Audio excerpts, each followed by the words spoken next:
And now we do want to get to our team coverage this midday of the severe weather pummeling our area. We have teams on the south side and peninsula following heavy rain and flooding. Our Andy Fox is on the Outer Banks right now, gathering the latest on the coastal storm moving towards our area. First, though, let's get straight to Virginia Beach. Our Jason Marks is on the ocean front. Jason, Rico was seeing some heavy rain there this morning. Looks a little better. Yeah, you know, I live in Virginia Beach and it rained all morning long, but I can tell you the last 2 hours, not a lot of rain at all, and it's actually turning out to be not a terrible beach day. Let me step out of the way here at the ocean front, take a look at the water. Always an indication that a storm's coming up the coast. Whenever you see the waves as angry as they are right now, we know that something's coming. Now, obviously, it's red flag day. Lifeguards are not out, but they're patrolling the beaches on their ATVs.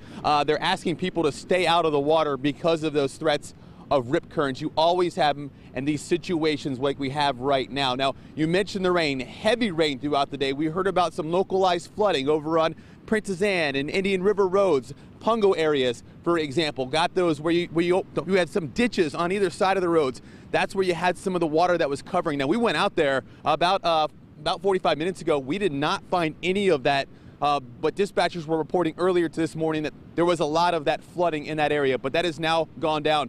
I did go through the South Plaza Trail area. Remember, they had a tough time with some flooding back within the last 2 years. Went through that area. Everything looked good in those neighborhoods. So far, so good for Virginia Beach. And as we mentioned, not a lot of rain the last 2 hours in Curtis. Wait, the clouds just took it away. For a second, we had a little bit of sunshine. Obviously, we're going to be keeping a close eye on Virginia Beach throughout the next couple hours. And of course, as we get to that high tide mark that Jeremy will talk about here in the next couple minutes. But for now, that's the latest here in Virginia Beach, where things look good so far, guys. Now back to you. All right, Jason, thank you very much for that. This midday, along with heavy rain, we also continue to follow power outages across our area. This is a look at Hampton, where about 1,000 people are still without power. We'll be sure to keep following this and bring you more as it becomes available. In Norfolk, along with rain, residents had to struggle through some tidal flooding this morning. Yeah, that created a hectic commute for drivers.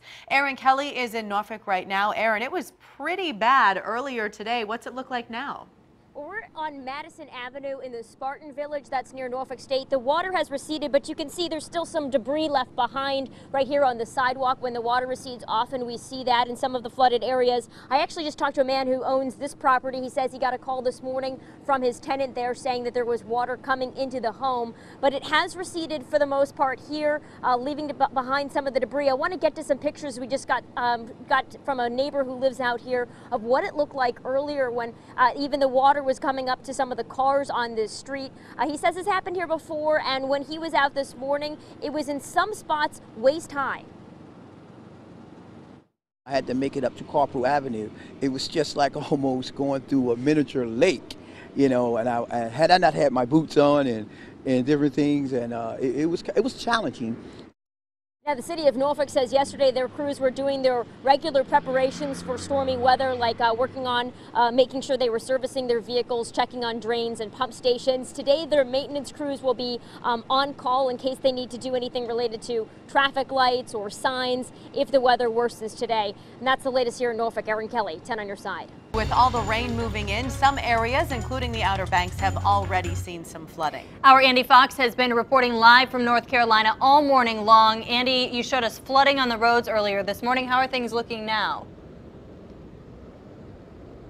Yeah, we just had another band of rain come through, and I got Johnny and Wheeler, believe it or not. Their names, they're out here and they are surfing. They're trying to catch it. We are on the Buxton Beach. You can see them out there. They're really in choppy surf. We were told by other surfers that it was actually choppier yesterday and the day before, and that the currents, you can see them out there trying to catch the waves. But the mighty Atlantic is looking actually tamer than she has in the last 2 days. These are images from this morning. A lot of rain and more rain and not too much wind. That was a surprise. By daybreak, the scavengers searched for what was available, went away empty. This surfer, the lone one around, caught a good one under choppy conditions. Derek Dare County Emergency Management kept a weather eye throughout the morning. It was summed up for us this way. Last night was an uneventful night, but they are concerned about what might happen. Everyone thought wind would be an issue. It was not. This morning we spoke to lots of folks who all had storm-related stories. Raymond Austin, traffic controller at the Hatteras Inlet Ferry. And we're just waiting on this weather to see what's going to happen like everybody else. And if it starts blowing, it gets harder than 40 knots of wind, they'll stop the ferries from running. Just a lot of standing water in the roads, most of the shoulders and ditches, and a lot of yards are really flooded, but seen worse. Last year was a lot worse when the storms came in at the end of the year. Okay, and there you see the two guys out there. They're still trying to catch them. It's very choppy, very difficult to catch the waves, but they're out there. And again, Dare County Emergency Management still saying they expect a real possibility of some sound-side flooding, and they are continuing to watch that. We had a long spell today where we had nothing coming down. Thought it would pass, but then we got these other bands coming in. And of course, Dare County Emergency Management keep an eye. And by the way, red flags are up, but some surfers, some swimmers have been going in anyway. That's the latest from Buxton on Hatteras Island. Andy Fox, 10 on your side. Our team coverage of storms in our area continues this afternoon. The rain is clearing up in some cities like Virginia Beach, but the rain is not the only problem. The National Weather Service just issued a high wind warning for the city of Hampton. 10 on your side's Matt Gregory is on the peninsula right now. Matt? Yeah, in the last 15 minutes, both the wind have picked up and the rain has picked up here in Hampton. You can see the stop sign kind of blowing behind me. But this is a unique problem. We're in the Fox Hill area, northern Fox Hill. And the unique problem to this area, not actually unique to Hampton Roads, but to this particular section of Hampton, you can see there's ponding over here already from the rainfall this morning. The rainwater sits there, and then as it starts to drain, it heads out into the street starts to pond. And as you see over here, this is your storm drain. It's already full. So there's nowhere for the water to go. So where does the water go? Well, from here, it starts to head down to the lowest point, which is this Grandview Island area. Right over there, you can see the blind corner is filled with water, and that's a particularly big problem for drivers because as they're coming around the corner there, they can't just go into the other lane of traffic. They don't know what cars are coming through. So already once today, I've had to help someone pull out from their driveway to make sure they're clear to drive. You can see this car coming through right here, and you'll notice kicking up a lot of water as they go through. This is the common scene we've seen here, and from my experience coming to cover this area, northern Fox Hill.